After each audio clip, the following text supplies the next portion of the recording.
নমস্কার বন্ধুরা, আজ আমি আপনাদের একটা দারুণ স্বাদের সেমাই পায়েসের রেসিপি করে দেখাবো। তার জন্য এখানে আমি এক প্যাকেট সেমাই নিয়ে নিয়েছি। আমি এই পায়েসটা তৈরি করতে কোনো রকম চিনির ব্যবহার করব না। তাহলে আমি এই সেমাইয়ের পায়েসটা কিভাবে তৈরি করছি বন্ধুরা, প্লিজ একটা লাইক দিয়ে দেখতে থাকুন। আর আমি যেভাবে রান্নাটা করছি সেইভাবে যদি রান্না করে আপনারা একবার অন্তত খান, তাহলে আপনারাও আর এই পায়েসে চিনি দিয়ে রান্না করবেন না। তাহলে আসুন আমি কিভাবে রান্না করছি দেখতে থাকুন।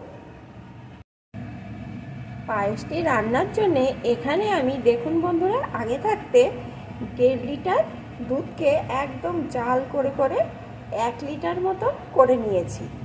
এই পায়েসের এই দুধটা কিন্তু আগে থাকতে ভালো করে জাল করে নিতে হবে, তাহলেই কিন্তু স্বাদটা ভালো আসবে। কারণ সেমাই পায়েসের তো সেমাই জাল দেওয়ার বেশিক্ষণ লাগে না রান্না হতে, তাই দুধটাও খুব বেশি ফোটে না।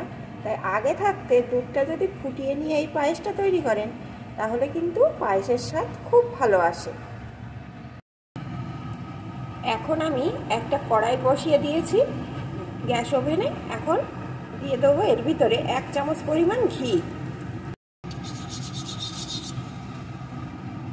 ঘিটা ভালো রকম গলে গেছে। এখন এর ভিতরে আমি দিয়ে দেবো 2টো এলাচ আর 1 টুকরো দারচিনি। এটাকে একটু ভেজে নেব। একটু ভেজে নিয়েছি। আর বন্ধুরা, আপনারা যদি এই পায়েসে কাজু কিশমিশ দিতে চান, তাহলে এই সময় কাজু কিশমিশটাও দিয়ে ঘিয়ের সাথে একটু ভেজে নেবেন। আমি কাজু কিশমিশ দেব না। একটু ভেজে নিয়েছি। এখন এর ভিতরে সেমাই দিয়ে দেব।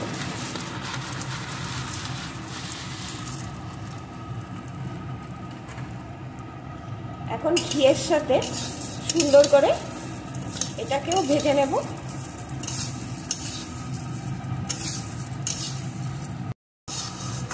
অল্প আছে নাড়িয়ে নাড়িয়ে আমি সুন্দর করে এটা ভেজে নিয়েছি। দেখুন বন্ধুরা, দেখলেই বুঝতে পারছেন এটা কিন্তু ভাজা হয়ে গেছে।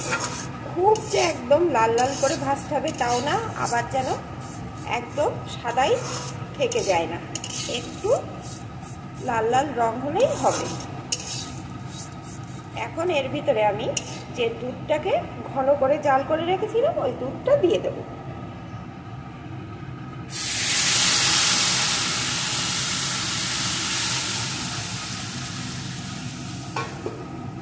এখন একটু ফুটিয়ে নেব।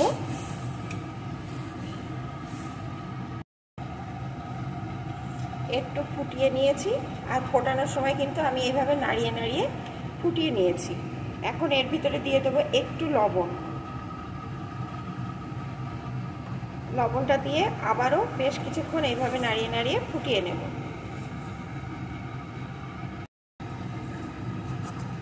বেশ কিছুক্ষণ এইভাবে নাড়িয়ে নাড়িয়ে আমি ফুটিয়ে নিয়েছি। সেমাইটা কিন্তু ভালো রকম আমার সিদ্ধ হয়ে গেছে। এখন আমি এর ভিতরে মিষ্টির জন্য দিয়ে দেব নতুন খেজুর গুড়। বন্ধুরা, এই গুড়টি দেওয়ার আগে আপনারা কিন্তু একটু দুধের মধ্যে দিয়ে টেস্ট করে দেবেন, কারণ অনেক সময় গুড় দেওয়ার সাথে সাথেই কিন্তু দুধটা কেটে যায়। দুধের মধ্যে দিয়ে যদি একটু টেস্ট করে দেন তাহলে ভালো হয়। আর যদি বোঝেন যে দুধ কাটার ভয় আছে, তাহলে পায়েসটা একদম নামিয়ে একটু ঠান্ডা হওয়ার পরে দিয়ে দেবেন, তাহলে আর কোনো রকম ভয় থাকবে না। আমি আগে থেকে দেখে নিয়েছি আমার দুধটা ভালো, দুধটা কাটেনি, তাই আমি এখন দিয়ে দিচ্ছি। এখানে আমি যার যেমন পছন্দ সেই অনুযায়ী মিষ্টি দিয়ে দেবেন।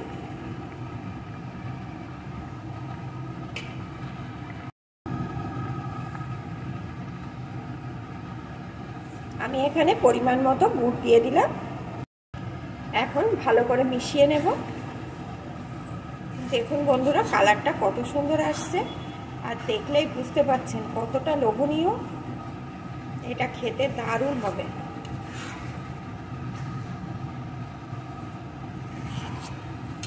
ভালো করে নাড়িয়ে নাড়িয়ে আমি মিশিয়ে নিয়েছি। আর আমার বেশি ফোটানোর দরকার নেই, কারণ আগে থাকতেই কিন্তু সিমাইগুলো ভালোই সিদ্ধ হয়ে গেছে, আর এটা কিন্তু ঠান্ডা হলে অনেকটাই বসে যাবে। এখন কিন্তু এই সিমাইয়ের পায়েসটা আমার রেডি হয়ে গেছে, আমি নামিয়ে নেব।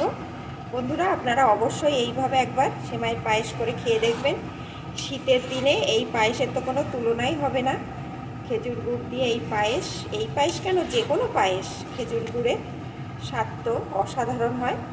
তাহলে বন্ধুরা, আপনারা অবশ্যই এইভাবে একবার সিমাই রান্না করে খেয়ে দেখবেন। আর যারা খেয়েছেন তারা তো এর স্বাদ জানেন, আর আমাকে কমেন্ট করে জানাবেন কেমন লাগলো। আর যদি এইভাবে রান্না করে একবার খান, তাহলে আর চিনি দিয়ে খাওয়ার কথা ভুলেই যাবেন। আর আপনাদের যদি আমার এই রেসিপিটি ভালো লাগে, অবশ্যই লাইক শেয়ার করে দেবেন। এখন এটা আমার রেডি, আমি নামিয়ে নেব।